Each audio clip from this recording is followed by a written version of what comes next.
नमस्कार दोस्तों, selection India में आप लोगों का बहुत बहुत स्वागत है। आज जो हमारा पॉलिटी में लेक्चर होगा वो आयोग में आईएएस और PCS, CAPF, CISF, CDS, NDA वगैरह में जो क्वेश्चन आए हुए थे आयोग के द्वारा, जो पिछली 3 क्लास हमने करवाई थी उनमें हमने क्वेश्चन आंसर डिस्कस नहीं किए थे। और जबकि हमारा जो पॉलिटी क्लास का मेन जो पॉइंट है वही है कि हम क्वेश्चन सॉल्विंग अप्रोच साथ ही साथ लेकर चलेंगे।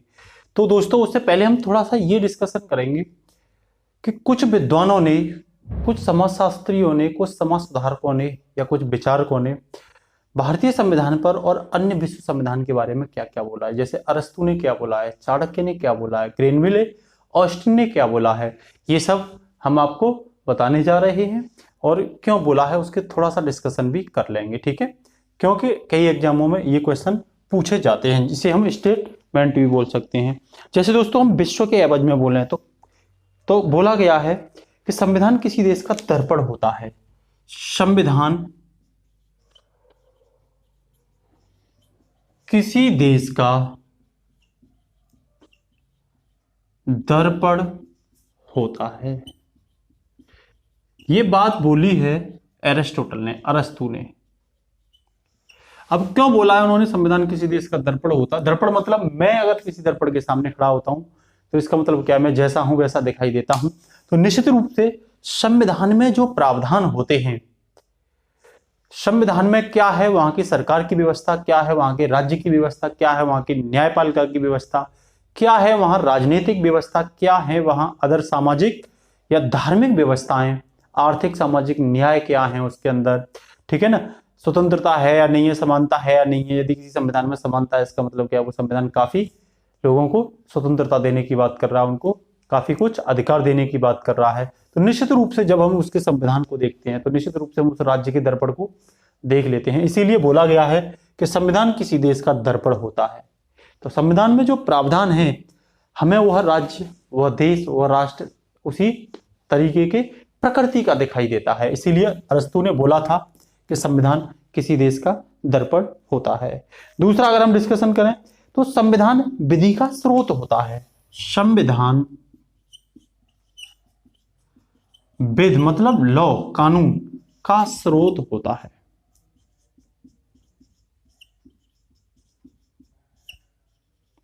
ये बोला था चाणक्य ने। अब मतलब हमने बोला था, जैसे हमारे यहाँ भारत में संविधान की सर्वोच्चता है, इसका मतलब क्या, कोई भी विधि बनाएंगे तो संविधान को देखेंगे। मतलब जब हम विधि बनाएंगे तो उस विधि का स्रोत कौन होगा, संविधान होगा। हमने बोला भी था जब संघ व्यवस्था डिस्कशन की थी कि यदि केंद्र और राज्य कोई भी कानून बनाते हैं और वो कानून संविधान का उल्लंघन करता है तो उसे खत्म कर दिया जाएगा। इसका मतलब क्या है कि उसका रिसोर्स संविधान के अनुकूल होना ही चाहिए। तो चाणक्य ने इस आधार पर बोला कि जो भी लॉ है, उस लॉ का जो स्रोत होता है, विधि का स्रोत जो होता है वो कौन होता है, वो संविधान होता है, ठीक है ना। नेक्स्ट जो है वो संविधान में सभी व्यवस्थाएं संचालित होती हैं।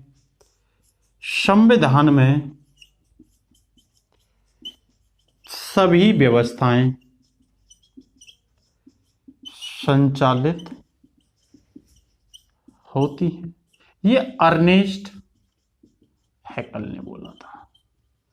अब सभी व्यवस्थाएं कैसी व्यवस्थाएं और क्या संचालन का मतलब, तो मेरा कहने का मतलब राज्य से संबंधित जो भी व्यवस्थाएं होती है राज्य को चलाने के लिए, कैसी है वहां की प्रशासनिक व्यवस्था, कैसी है वहां की शासनिक व्यवस्था, कैसी है वहां की न्यायिक व्यवस्था, न्यायिक जो संस्थाएं हैं उनका संचालन कौन सी व्यवस्थाएं कर रही हैं और किस तरीके से कर रही हैं। जैसे हमारी जुडिशरी है, उसमें एकीकृत व्यवस्था है, सोपान क्रम में हमारी जुडिशरी को व्यवस्थित किया गया है सोपानबद्ध तरीके से।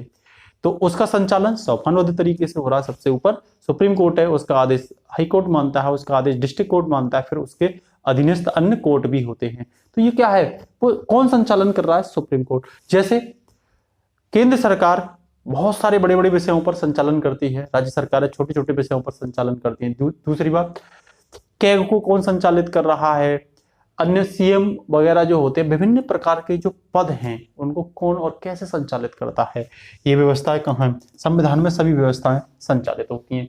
कि कोई भी व्यवस्था क्यों ना हो उस देश को चलाने के लिए, वो सभी व्यवस्थाएं कहाँ पे संचालित होती हैं, संविधान में होती है। भारतीय संविधान में देख लो, आईएएस आईपीएस के संचालन के लिए व्यवस्था आर्टिकल 308 से लेकर के आर्टिकल 323। न्यायाधिकरण चलाने के लिए, उनके संचालन के लिए व्यवस्था आर्टिकल 323 का, ठीक है ना। मौलिक अधिकार से संबंधित व्यवस्था है आर्टिकल 12 से लेकर के 35। तो इसका मतलब क्या, उनके संचालन के लिए कोई भी व्यवस्था होती है, राज्य के संचालन के लिए व्यवस्थाएं आर्टिकल 152 से लेकर के आर्टिकल 237। संघ को चलाने के लिए व्यवस्था है आर्टिकल 52 से लेकर आर्टिकल 151। तो ये क्या है, सब प्रावधान है जो संघ और राज्य सरकारों के संचालन के लिए होते हैं। उससे संबंधित जो संस्थाएं होती हैं, जो संगठन होते हैं, जो निकाय होते हैं, उनको संचालन करने के प्रावधान सब कुछ किसमें दे रखे हैं, सब कुछ संविधान में दे रखे हैं। ये बात किसने बोली थी, अर्नेस्ट हेकल ने बोली थी। उसके साथ साथ संविधान शक्ति का मूल वितरण है, संविधान शक्ति का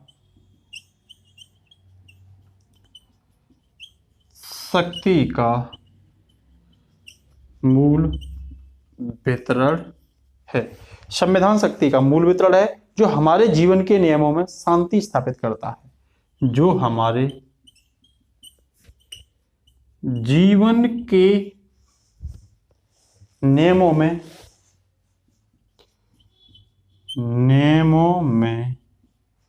शांति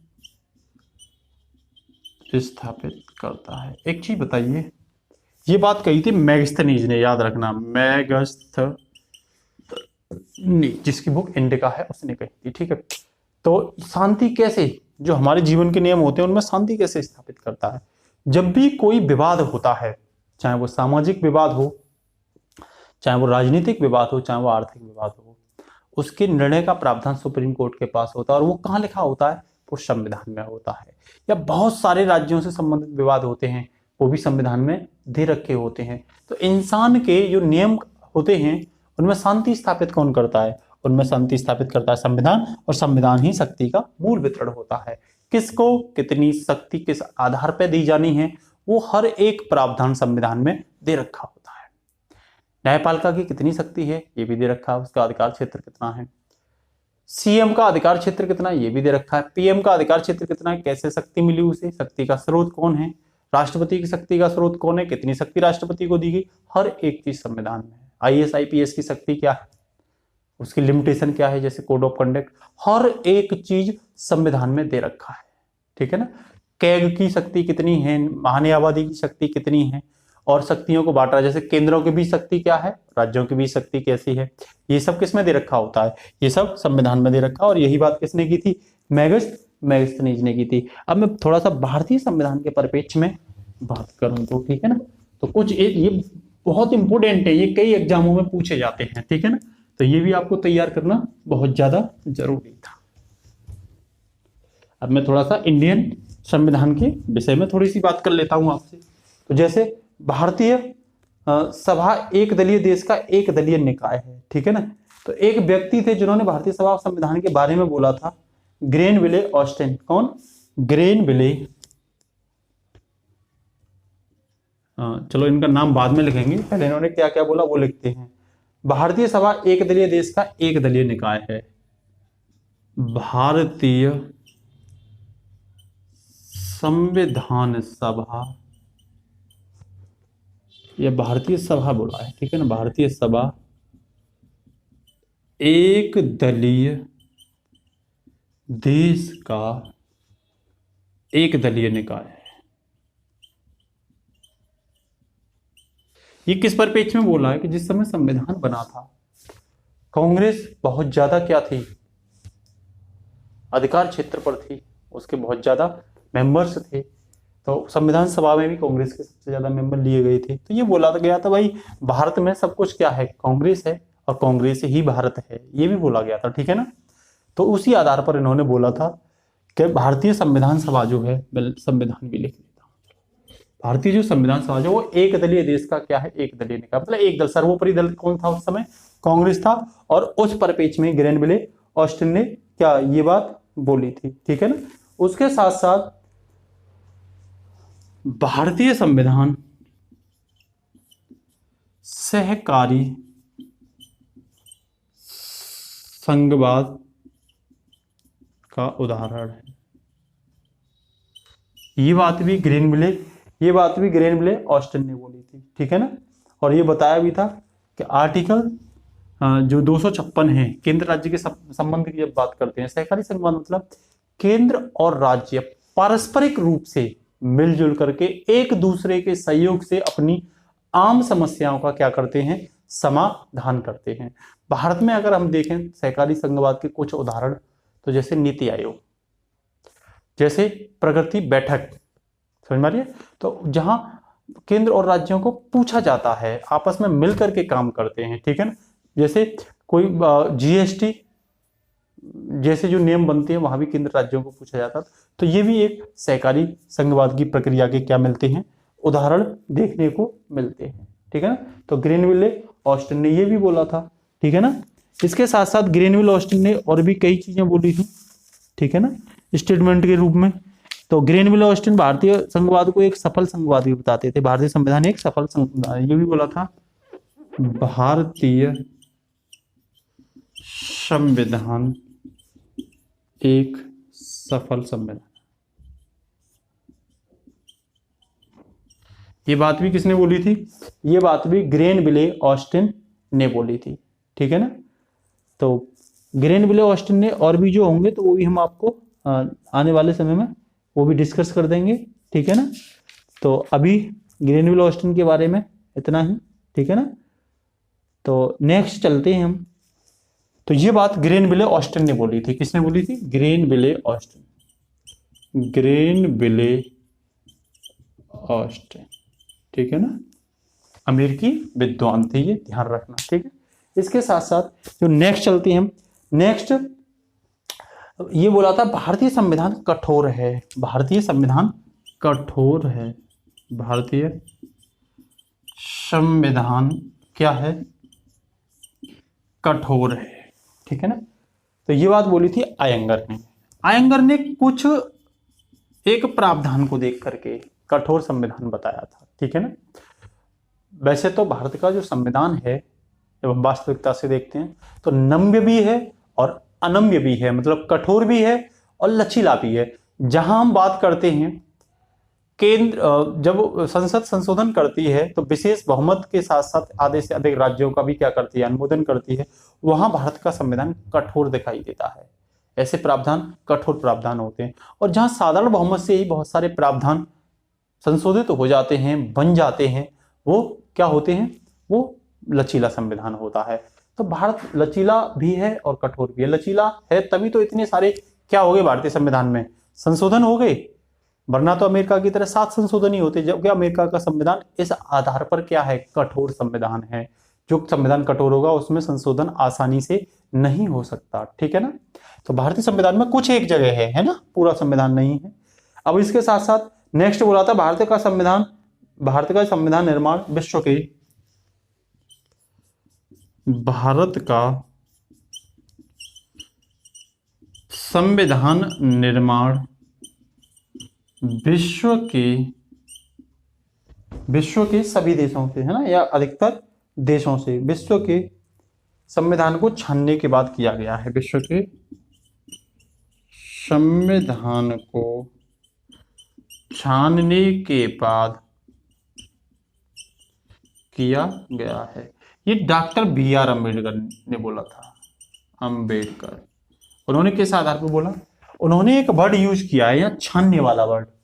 उन्होंने ये क्यों नहीं बोला कि भारत का जो संविधान है वो विश्व के अन्य संविधानों के से भी सम्मिलित किया गया है या लिया गया है। छानना ही वर्ड क्यों यूज किया, वो इसीलिए किया है कि दोस्तों हम सब लोग जानते हैं छानने का मतलब होता है गंदगी को बाहर कर देना, अच्छे को अलग करना और गंदगी को अलग करना। तो भारतीय संविधान जब बना था तो संविधान सभा में जितनी भी समितियां थी उनके हेड को जहां जहां जिस कंट्री से हमें कोई प्रावधान लेना था उस संविधान की पहले स्टडी कराई जाती थी और बोला जाता था कि वो भारतीय समाज के अनुकूल प्रावधान है अथवा नहीं है, और उस देश में कितने सक्रिय रूप से ये काम कर रहे हैं जो भी प्रावधान उस संविधान में है। जैसे मान के चलिए हमने मूल अधिकार USA से लिए, ठीक है, तो पहले वहां स्टडी करके ये देखा गया कि ये जो प्रावधान है अमेरिका के समाज पर किस तरीके से प्रभावी हो रहे हैं और अमेरिका की समाज और भारतीय समाज में कितना सम्मिति देखने को मिलती है।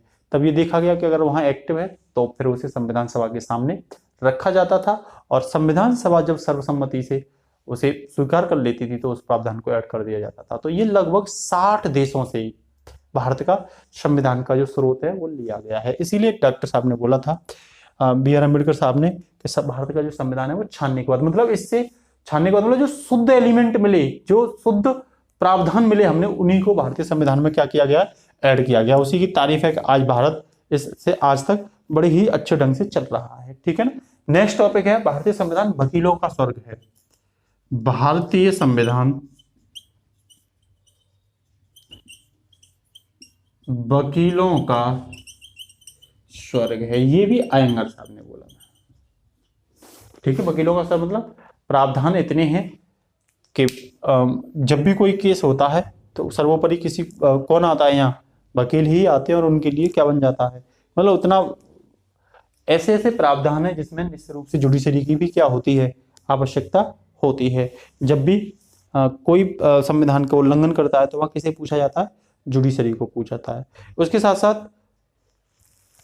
एक व्यक्ति और हैं जिन्होंने ये बोला था, भारतीय प्रसंग अपने आप में, भारतीय प्रसंग अपने आप में एक विचित्र संघ है। भारतीय प्रसंग अपने आप में एक विचित्र संघ है। ये बात बोली थी अलेक्जेंड्रो बिज ने, ये बात बोली थी अलेक्जेंड्रो बिज। ठीक है ना। तो ये बात किसने बोली थी, अलेक्जेंड्रो बिज। कुछ और एक दो विद्वान हैं जिन्होंने भारतीय संविधान के बारे में कुछ न कुछ बोला ही है। ठीक है, वो भी समझते हैं। जैसे एक ने बोला था, भारत अर्ध संघात्मक है। संविधान क्या है, अर्ध संघात्मक। मेरा कहने का मतलब उसमें एकात्मक व्यवस्था भी मिलेगी और उसमें संघात्मक व्यवस्था भी मिलेगी। ये बात बोली थी केसी बियर साहब ने, केसी बियर ने कि भारत में कुछ प्रावधान तो एकात्मक हैं, केंद्र की ओर झुके हुए हैं, और कुछ प्रावधान केंद्र और राज्यों के शक्ति के बंटवारे के बारे में है। नेक्स्ट बोला था, भारतीय संविधान सौदेबाजी पर आधारित संघवाद है। एक ने बोला था भारत संघवाद सौदेबाजी पर आधारित है। मेरा कहने का मतलब, जब राज्यों को केंद्र से कोई भी बात मनवानी होती है तो वो केंद्र जो है राज्यों के साथ क्या करता है, सौदा करता है, विभिन्न तरह की योजना देने की बात करता है, विभिन्न तरह के मंत्रालय वगैरह या अन्य प्रावधान देने की, मतलब राज्य और केंद्र के बीच एक प्रकार से विभिन्न बातों पर क्या हो जाता है, सौदा हो जाता है। ठीक है ना। ये इसीलिए बोला था भारत संघवाद सौदेबाजी पर आधारित है। ये बात बोली थी मोरिस जोन्स ने। किसने बोली थी, मोरिस जोन्स ने ये बात बोली थी। उसके साथ साथ एक और है जिन्होंने बोली थी, सामान्य स्थिति में तो ये संघात्मक है और आपातकाल में एकात्मक। भारतीय संविधान सामान्य स्थिति में तो एकात्मक है, ठीक है, और आपात स्थिति में, सॉरी, सामान्य स्थिति में तो संघात्मक है और आपात स्थिति में एकात्मक है।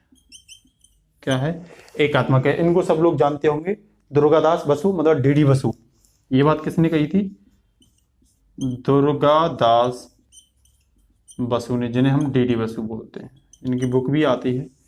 तो इन्होंने बोला था, सामान्य स्थिति में तो केंद्र और राज्य जो को शक्तियों का बंटवारा दे रखा है, लेकिन जब आपातकाल लगता है तो शक्ति किसके पास चली जाती है, केंद्र के पास। उस स्थिति में ये एकात्मक दिखाई देता है। ठीक है ना।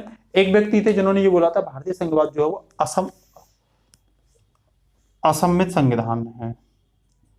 भारतीय संविधान क्या है, असम्मित, अनसिमेट्रिक संविधान है ना। वहीं पर उन्होंने ये भी बोला था कि भाषाई संघवाद भी भारत में दिखाई देता है। भाषाई संघवाद भी कहाँ दिखाई देता है? भारत में दिखाई देता है। ये थे एमपी सिंह, एमपी सिंह, ठीक है ना। एमपी सिंह जो थे वो दिल्ली यूनिवर्सिटी के कौन थे? ये दिल्ली यूनिवर्सिटी के प्रोफेसर थे, ठीक है ना। तो इन्होंने ये बोला था कि भारतीय जो संघवाद है उसमें भाषाई संघवाद भी क्या देता है? दिखाई देता है, ठीक है ना। तो ये बात भी हमें क्या रखनी पड़ेगी? याद रखनी पड़ेगी, ठीक है ना। अब इसके साथ साथ हम चलते हैं आयोग द्वारा पूछे गए कुछ क्वेश्चन आंसर पर, देखते हैं कितने क्वेश्चन आंसर को हम सॉल्व कर पाते हैं। तो सबसे पहले जो हम स्टार्ट करेंगे वो संविधान की 6वीं सूची में आए हुए कुछ सवालों पे, ठीक है ना। तो हमें जो डिस्कशन करना था वो पिछले 3 लेक्चर पर आए हुए क्वेश्चन आंसर पर करना था, ठीक है ना। तो देखते हैं कि किस तरीके से उन क्वेश्चन आंसर को सॉल्व कर पाते हैं। जो हमारे क्वेश्चन आंसर की पीडीएफ फॉर्म है वो आपको टेलीग्राम पर मिल जाएगी, ठीक है ना। तो लेक्चर से पहले उस पीडीएफ फॉर्म को जरूर देख लें आप, ठीक है ना। तो देखो पहला क्वेश्चन है हमारा, भारत में संविधान में 5वीं और 6वीं अनुसूची के उपनिम्न में से किसके लिए हैं? तो क्वेश्चन फर्स्ट की बात करते हैं तो उसने ये बोला है 5th अनुसूची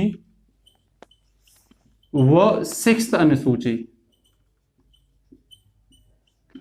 के जो प्रबंध हैं वो किसके लिए हैं, मतलब किस चीज के लिए ये प्रबंध है। और ये आईएएस 2008 का प्री का क्वेश्चन है, आईएएस 2008 में पूछा गया ये क्या है क्वेश्चन है, जिसमें ए स्टेटमेंट दे रखा है उसने अनुसूचित जनजातियों के हितों के संरक्षण के लिए, अनुसूचित जनजातियों के हितों का संरक्षण, ठीक है। बी दे रखा है अनुसूचित जाति व अनुसूचित जनजाति, जाति व जनजाति के हितों का संरक्षण। दूसरा स्टेटमेंट ये दे रखा है, और जो सी स्टेटमेंट दिया है इसमें वो ये दिया है राज्यों के बीच सीमाओं का निर्धारण, राज्यों के बीच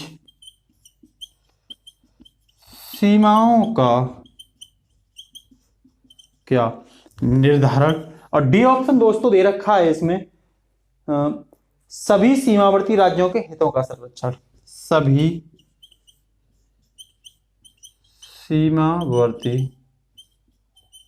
राज्यों के हितों का संरक्षण। तो मैंने बड़े ही अच्छी से 5वीं और 6वीं अनुसूची बताई थी, और मैंने वहां ये बताया था कि 5वीं और 6वीं जो अनुसूची में, इसका आंसर जल्दी से कमेंट बॉक्स में लिखिए हमारे बॉक्स में। तो उसमें ये साफ बताया गया था कि 5वीं और 6वीं जो अनुसूची है वो 5वीं 6वीं अनुसूची जनजातियों के संरक्षण से लेकर के है, ठीक है ना। तो इसीलिए इसका आंसर क्या हो जाएगा? आंसर ए हो जाएगा, ठीक है ना। ये SC ST दोनों का नहीं है, ठीक है ना। राज्यों की सीमाओं का निर्धारण भी इसके अंतर्गत नहीं आता और ये भी इसके अंतर्गत नहीं आता।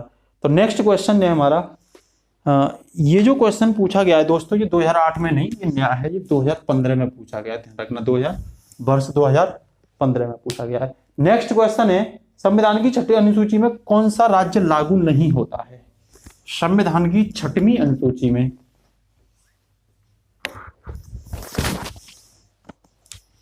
क्वेश्चन 2, संविधान की 6वीं अनुसूची में शामिल नहीं है।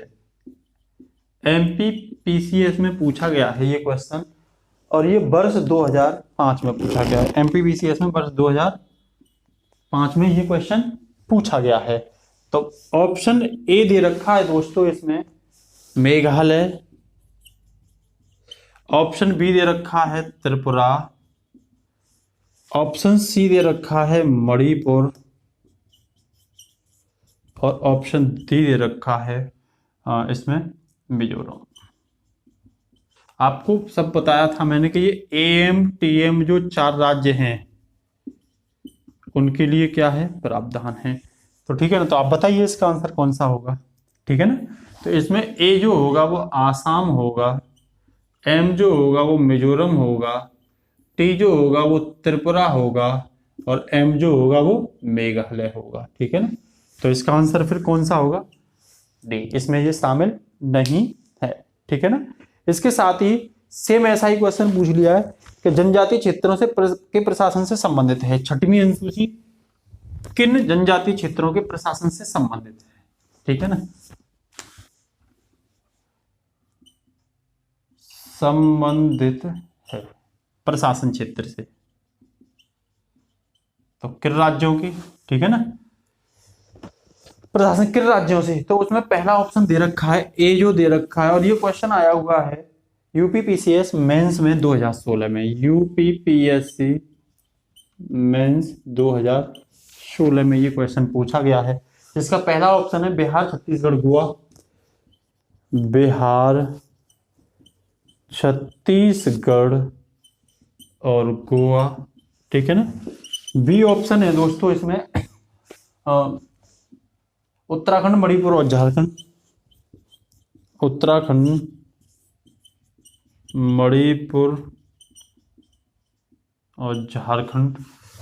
और सी है दोस्तों मेघालय, त्रिपुरा, मिजोरम।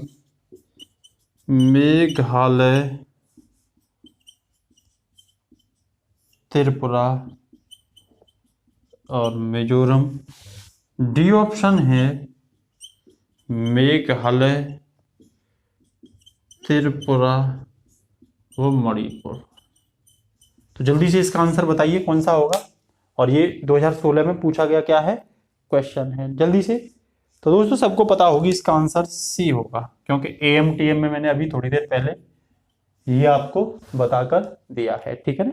इसके साथ साथ जो हमारा नेक्स्ट क्वेश्चन होगा, ये तो छठवीं अनुसूची पर आधारित कुछ क्वेश्चन थे, उसके साथ साथ हम जो क्वेश्चन डिस्कशन करेंगे उस संघवाद पर आधारित और संघात्मक व्यवस्था पर आधारित क्वेश्चन जो आयोग ने पूछ लिए हैं। ठीक है ना। तो मुझे नहीं लगता कहीं पर कोई क्वेश्चन हमारे क्लास डिस्कशन से छूट जाएगा। तो पहला जो वो क्वेश्चन दिया वो यह, निम्न में से किसने विनिर्धारित होता है या किन से विनिर्धारित होता है कि भारतीय संविधान प्रसंघीय है। तो क्वेश्चन नेक्स्ट मतलब 4, किससे निर्धारित होता है कि भारत परिसंघीय है। ये जो क्वेश्चन आया है दोस्तों, ये क्वेश्चन आया है आईएएस 1994 प्री में, आईएएस 1994 में आया हुआ क्वेश्चन है, जिसका जो फर्स्ट ऑप्शन है वो ये है संविधान लिखित और अनम्य है। संविधान लिखित और अनम्य है पहला। 20 का जो है वो ये है न्यायपालिका स्वतंत्र है। न्यायपालिका क्या है? स्वतंत्र है। नेक्स्ट है अवशिष्ट शक्तियां केंद्र में निहित हैं। अवशिष्ट शक्तियां केंद्र में निहित हैं।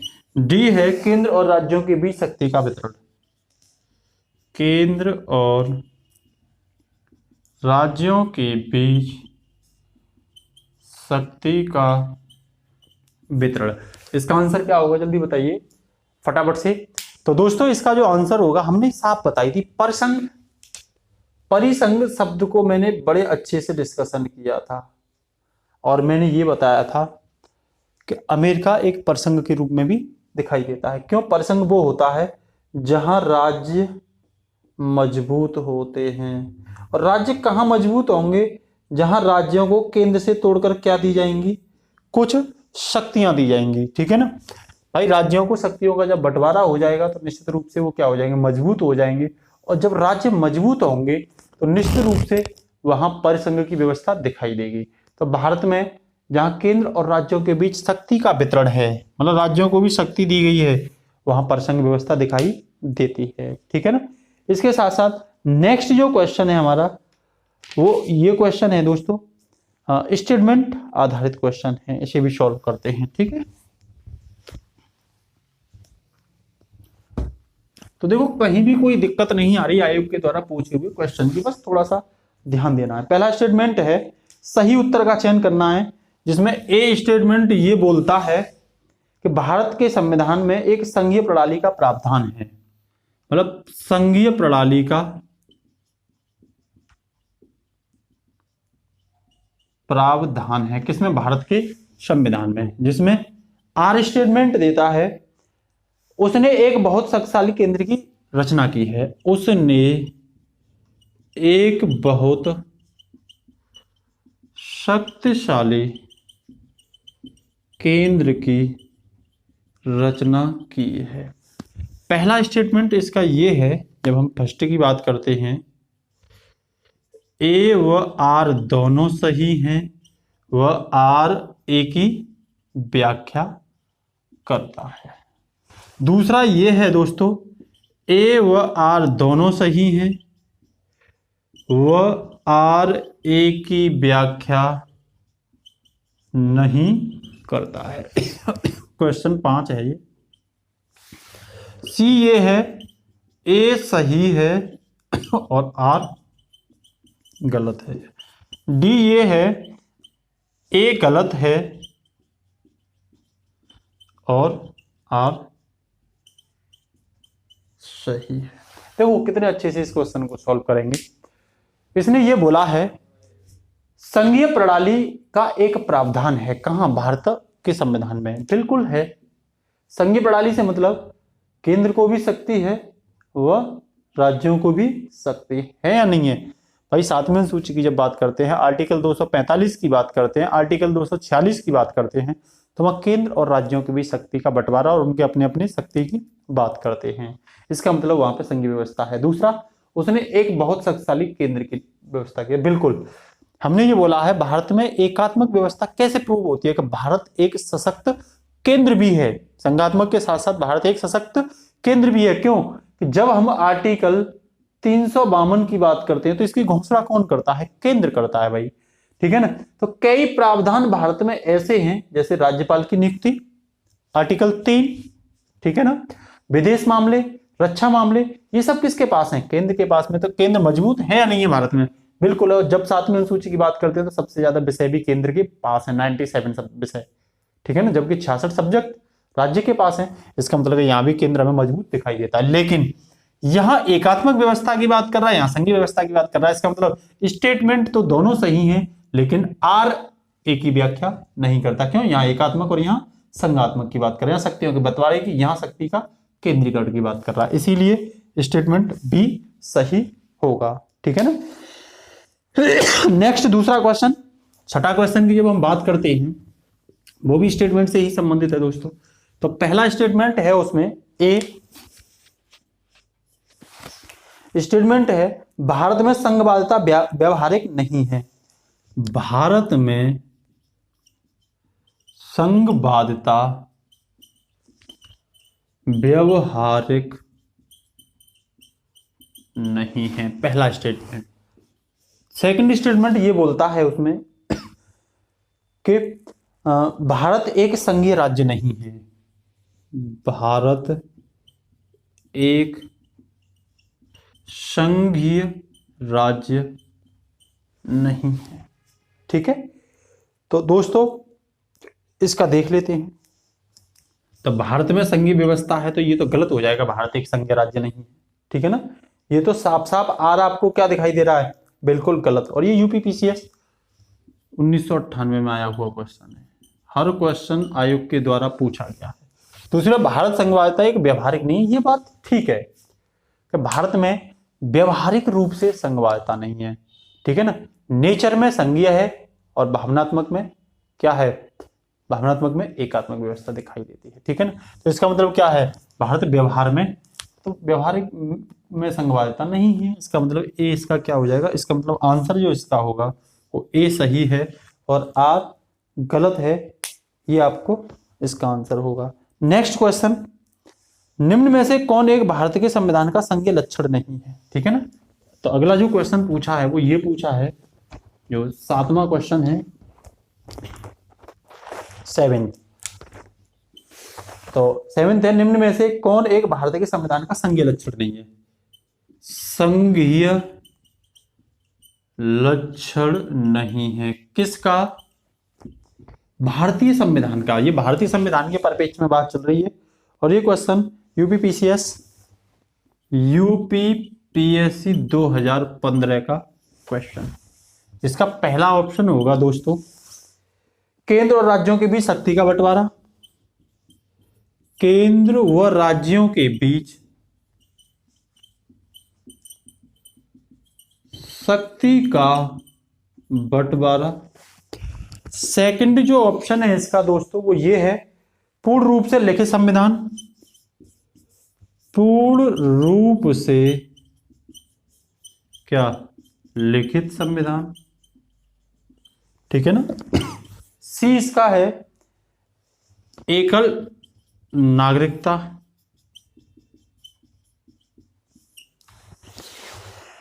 डी है इसका स्वतंत्र न्यायपालिका।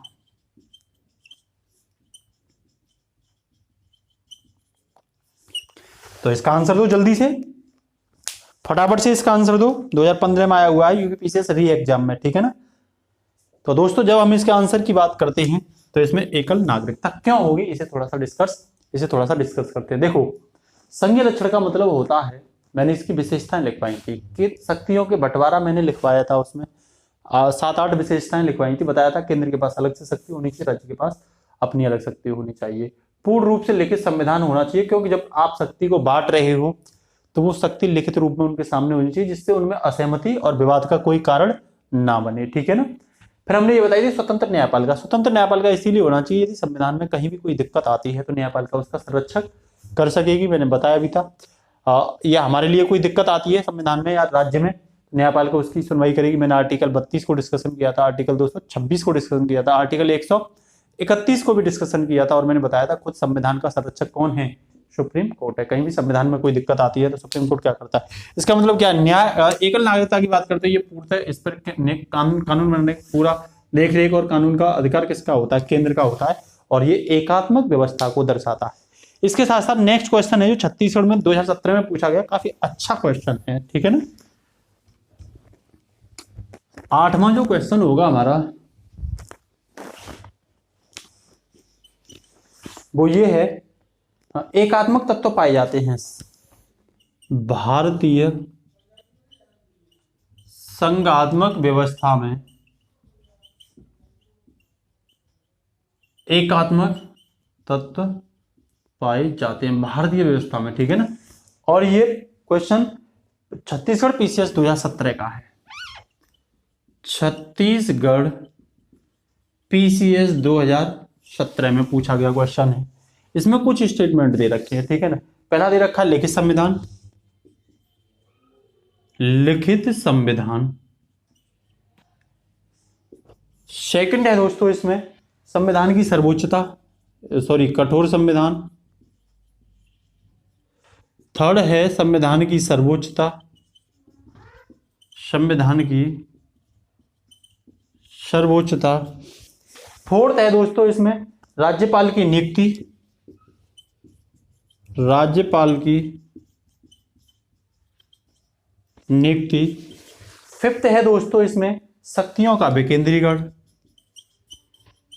शक्तियों का विकेंद्रीकरण। 6 है इसमें राज्य विधेयकों पर राष्ट्रपति की स्वीकृति। दोस्तों विधेयकों पर राष्ट्रपति की स्वीकृति। दोस्तों नेक्स्ट है संवैधानिक संकट। संवैधानिक संकट इसका आंसर पूछा है दोस्तों। ए में वो कह रहा है कि फर्स्ट, थर्ड और सेवेंथ। बी में कह रहा है वो सेकंड, फिफ्थ और सेवेंथ है इसमें टोटल 8। एक और है, एक सर्वोच्च न्यायालय। 8th ऑप्शन और इसमें दे रखा है सर्वोच्च न्यायालय, ठीक है ना। तो ये 8 भी दे रखा है। सी में उसने ऑप्शन दे रखा है फर्स्ट, सेकंड और फिफ्थ। डी में दे रखा है उसने फोर्थ, सिक्स और थर्ड, और ई में दे रखा है इनमें से कोई नहीं। उपर्युक्त से कोई नहीं। जल्दी से बताइए इसका आंसर क्या होगा।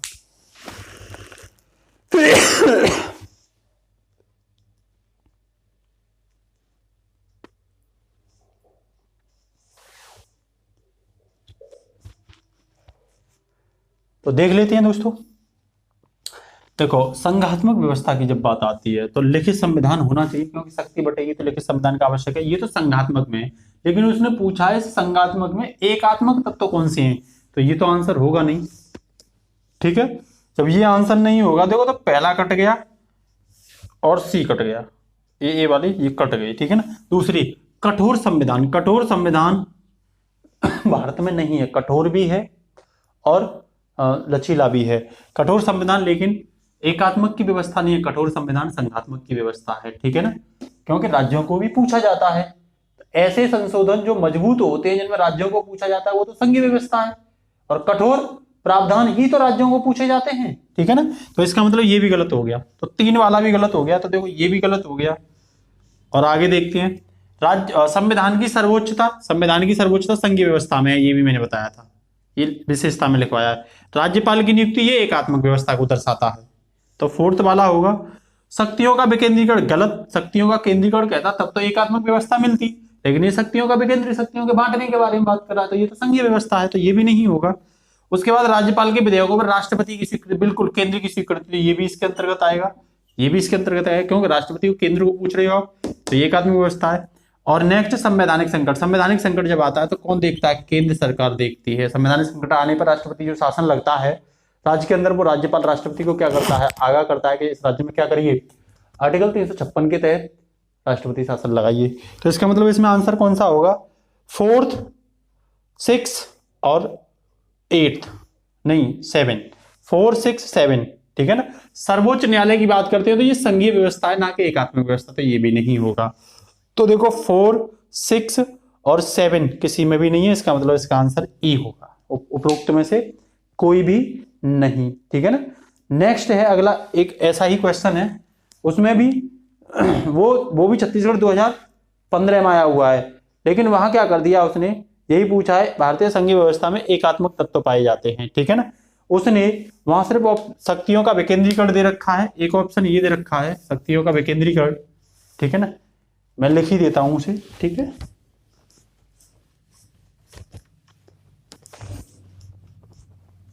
तो ये 2017 में छत्तीसगढ़ में आया हुआ है। ठीक है ना, तो यही पूछा है सेम, संघीय व्यवस्था में, भारतीय संघीय व्यवस्था में एकात्मक तत्व, एकात्मक तत्व, और ये भी छत्तीसगढ़ 2015 में पूछा गया। वही सेम तरीके से ऑप्शन चेंज, शक्तियों का विकेंद्रीकरण। ठीक है। सेकंड दे रखा है उसने राज्यपाल की नियुक्ति, राज्यपाल की नियुक्ति। थर्ड जो दे रखा है वो दे रखा है राज्यसभा में असमान प्रतिनिधित्व, तो राज्यसभा में असमान प्रतिनिधित्व। ठीक है ना। 4th जो कहा है उसने, वो न्यायिक पुनरावलोकन, न्यायिक पुनरावलोकन।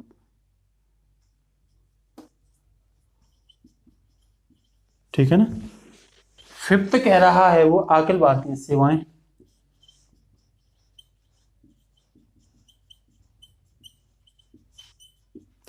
और 6 कह रहा है वो द्विसदनात्मक व्यवस्था, द्विसदनात्मक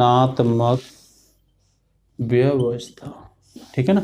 इसका आंसर दे रखा है, ए में कह रहा है 1st, 3rd और 6, बी में कह रहा है दोस्तों, यहां लिखता हूं मैं, ए में कह रहा है 1st, 3rd और 6। ठीक है। और बी में कह रहा है वो 2nd, 3rd और 5th, 2nd, 3rd और 5th, सी में कह रहा है दोस्तों थर्ड, फिफ्थ और सिक्स, थर्ड, फिफ्थ और सिक्स, और डी में कह रहा है दोस्तों फोर्थ, सिक्स और थर्ड, फोर्थ, सिक्स और थर्ड। जल्दी से इसका आंसर बताइए। और ई में कह रहा है उपरोक्त में से कोई नहीं। ठीक, ये जो डी ऑप्शन है वो है इसका सेकंड, फोर्थ और सेकंड, फोर्थ और फिफ्थ, ये है। जल्दी से निशान लगाइए।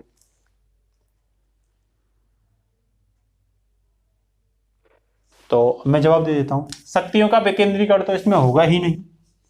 राज्यपाल की नियुक्ति एकात्मक व्यवस्था है, केंद्र सर्वोपरि होता है। राज्यसभाओं का असमान प्रतिनिधित्व, ये भी केंद्र की बात करता है, संसद की बात करता है। न्यायिक पुनरावलोकन नहीं होगा, जुडिशरी तो सब संघात्मक व्यवस्था के अंतर्गत आती है।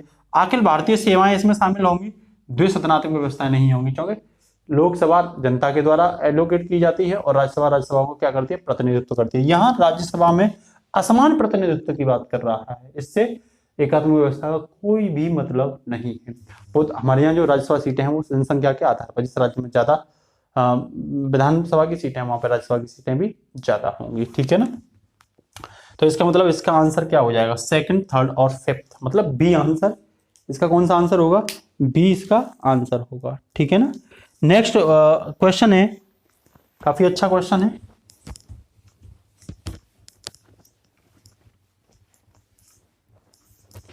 ये 10वां होगा। ठीक है ना।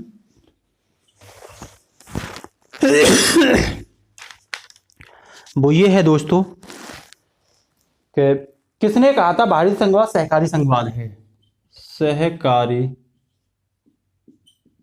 संघवाद है। और ये पूछा गया है दोस्तों छत्तीसगढ़ पीसीएस में 2008 में, छत्तीसगढ़ में 2008 में पूछा गया है। फर्स्ट इसका ऑप्शन दे रखा है उसने जी ऑस्टिन, सेकंड दे रखा है केसी बियर, केसी बियर, और सी ऑप्शन दे रखा है इसका Ivor Jennings, sir Ivor Jennings, और डी दे रखा है डी बसु, डी बसु। जल्दी से इसका आंसर लगाइए फटाफट से। और जो 11वां क्वेश्चन है इसका आंसर लगाइए। वो पूछ रहा है संविधान को संघात्मक के तंग ढांचे में नहीं ढाला जा सकता, संविधान को संघात्मक के तंग ढांचे में नहीं ढाला जा सकता। ठीक है ना। ये क्वेश्चन पूछा गया है 2008 में यूपीपीसीएस में, यूपीपीएससी 2008 में। ठीक है ना। इसका फर्स्ट स्टेटमेंट होगा D Basu, D Basu. Second इसका स्टेटमेंट होगा B K M Munshi, K M Munshi. Third option C होगा इसमें अंबेडकर, और डी ऑप्शन होगा इसका ए के अय्यर। जल्दी से इन दोनों का आंसर बताओ। तो सबको पता है सहकारी संघवाद जी ग्रेनविले ऑस्टिन ने बोला था, और दोस्तों 11 का होगा सी, अंबेडकर साहब ने ही बोला था कि भारतीय संविधान को संघात्मकता के तंग ढांचे में ढाला नहीं जा सकता। ठीक है ना। एक क्वेश्चन और है जो 12वां क्वेश्चन है, वो ये है कि भारतीय संविधान, क्वेश्चन 12, भारतीय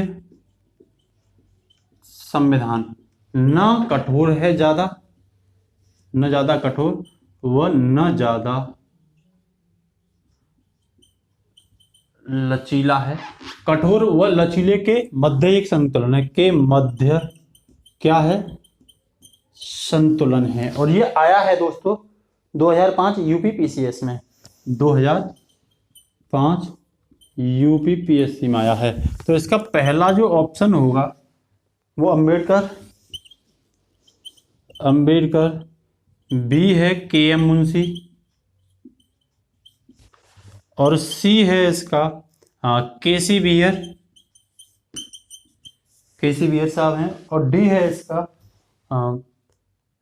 है इसका जी ऑस्टिन। ठीक है ना, जल्दी से इसका क्या लगाइए, आंसर लगाइए। ये कुछ मतलब स्टेटमेंट में पूछे गए क्वेश्चन है। ठीक है ना, तो एक क्वेश्चन है जो काफी अच्छा क्वेश्चन है, स्टेटमेंट वाला क्वेश्चन है, तो यूपीपीसीएस 2007 में पूछा गया था दोस्तों। इसका आंसर होगा केसी बियर। ठीक है ना, अब नेक्स्ट 13वां क्वेश्चन।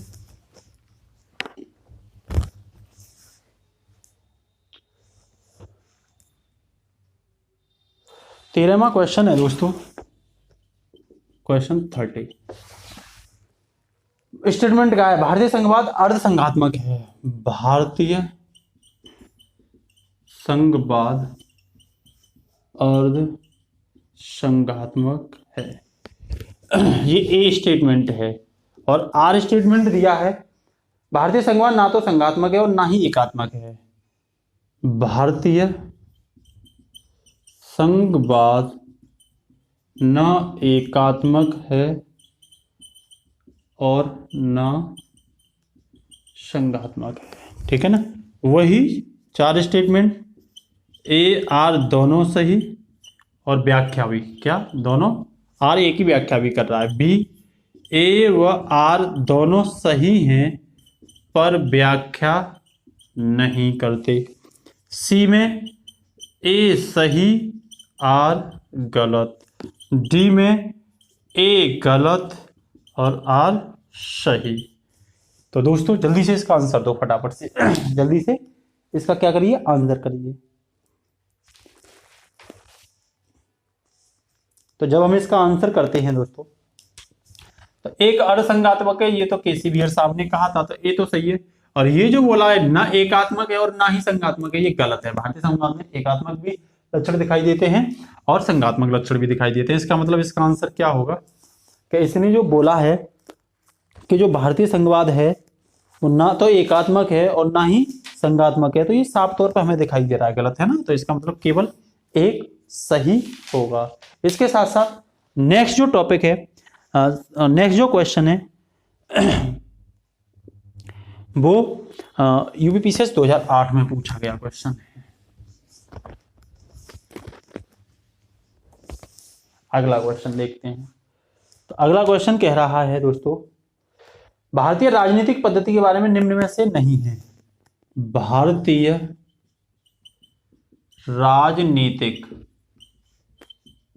पद्धति में शामिल नहीं है। ये यूपीपीएससी 2008 में। तो फर्स्ट ऑप्शन में कह रहा है वो ए में क्या शामिल नहीं है, धर्मनिरपेक्ष राज्य,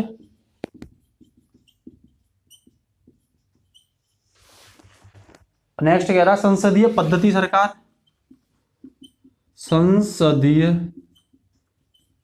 पद्धति सरकार, और सी कह रहा है संघीय नीति,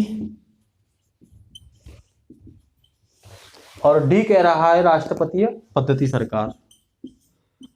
राष्ट्रपति पद्धति सरकार, जल्दी से इसका आंसर लगाइए।